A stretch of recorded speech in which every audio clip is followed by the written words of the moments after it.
something I get asked a lot. Um, um, is you never talk about your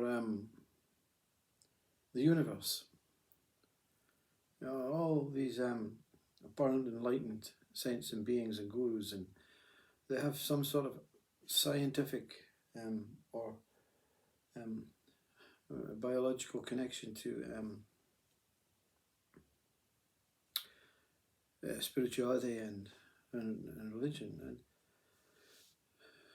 I said, well, I don't talk about spirituality. I don't talk about religion. I don't talk about science. I don't talk about the universe. I don't talk about anything. I talk about the whole, the moment, where everything is contained. Um, any mind that says that can define something it's like if you imagine this whole existence is a cake, and all these things are part of the cake: science, spirituality, consciousness, the universe, everything. We can touch on breaking things down like consciousness or spirituality or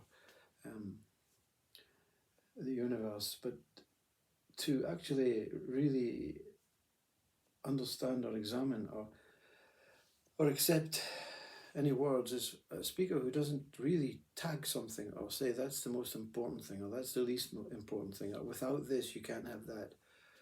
Without anything, without everything, you can't be here without the universe. You cannot be here without consciousness. You cannot be here without the spirit. You cannot be here without religion. Because religion is a pointer towards yourself. It's not a pointer towards a God. That's the hierarchical, the priest or the minister or the one who's giving the sermon speaks about God. You're there to represent yourself. You can't speak about the self alone, emptiness, without speaking about fullness. Everything is valid, you see. The universe. The universe. Let me give you a very simple knowing, a very simple understanding about what the universe is. I don't know. I have no idea.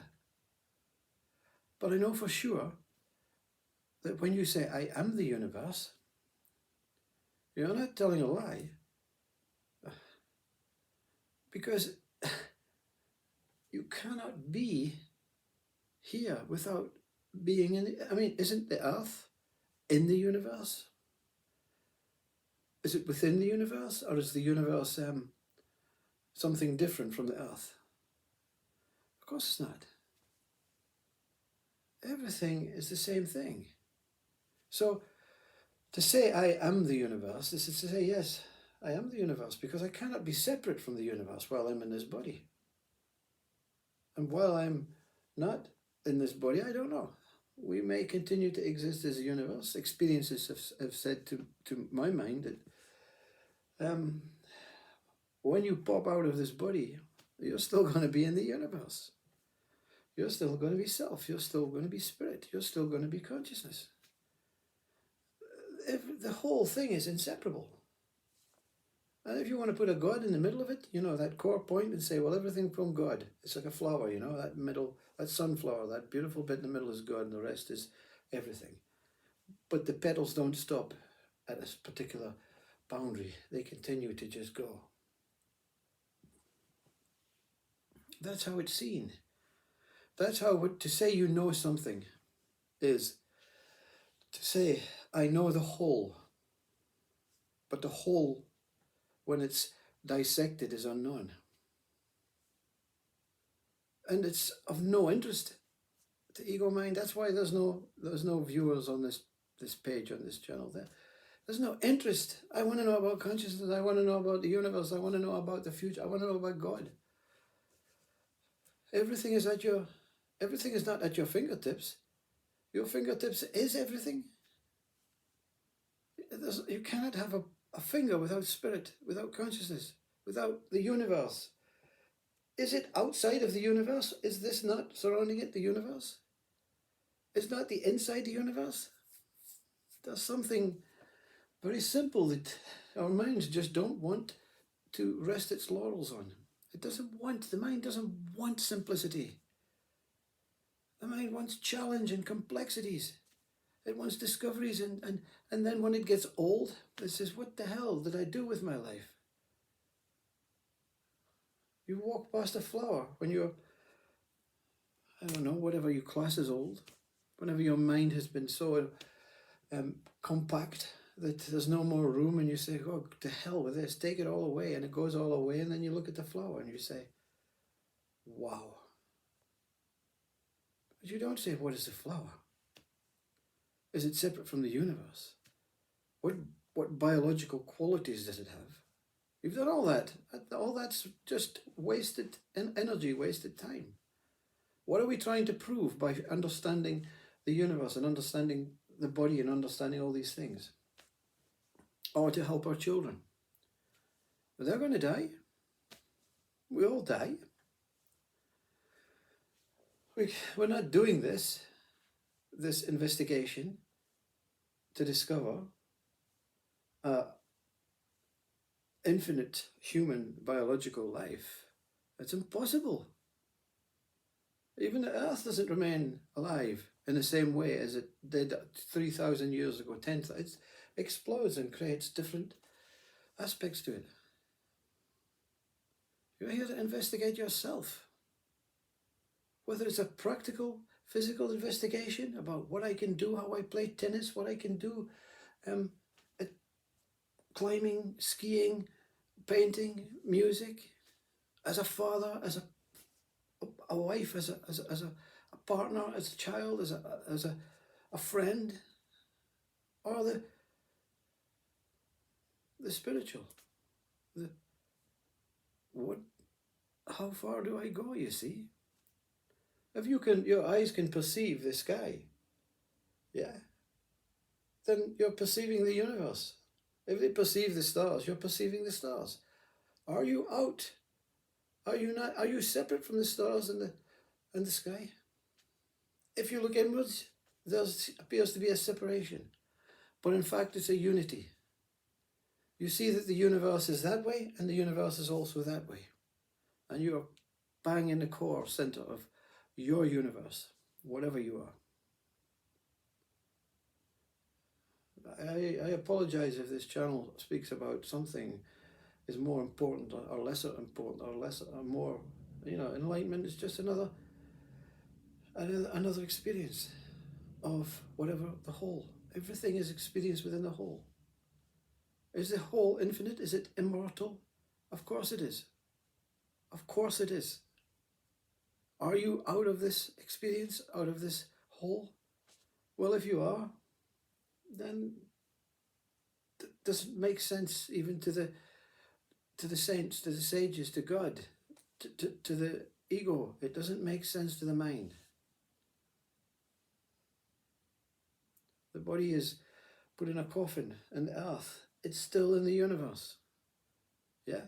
Or it's burnt in a crematorium.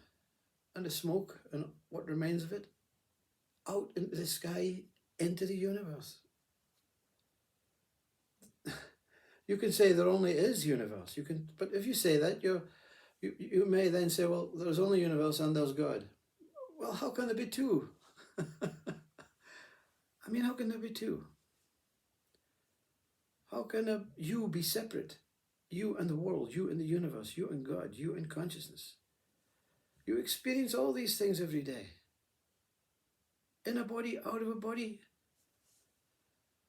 Near-death experiences. Where do you go? Oh, I went to this beautiful place and I saw lights and angelic realms and everything. Where were they? Were they outside of the universe? I want to finish with a scientific explanation. The Big Bang, apparently a prick in the darkness, it cascades into this light, into this what we call the universe. What is behind the darkness? Yeah. What is behind? Let's pretend there was no prick. There was no pinprick. There was no Big Bang. And there was only darkness. Is it darkness eternally dark? Or is there something behind the darkness that we don't know about within the universe? Is that light shining out that explains us and and gives us life. Are we here, or are we looking from that darkness, or that light behind the apparent darkness? Are we creating ourselves out here? Are we lost souls in this big bang? But our bodies are going to perish in this big bang position because it's now alive, it's now perishable. But behind the darkness, are we really looking from there? Are we looking from that light behind the darkness?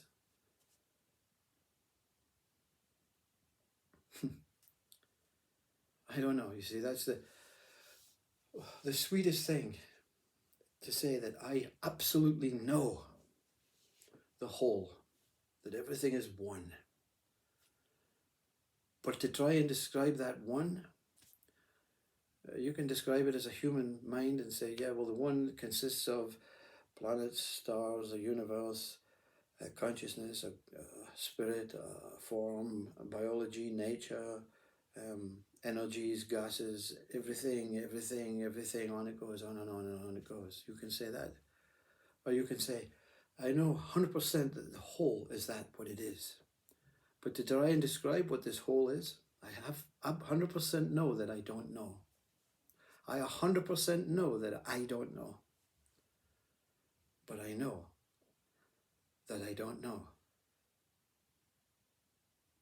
And that's sweet. Because both has been encountered. That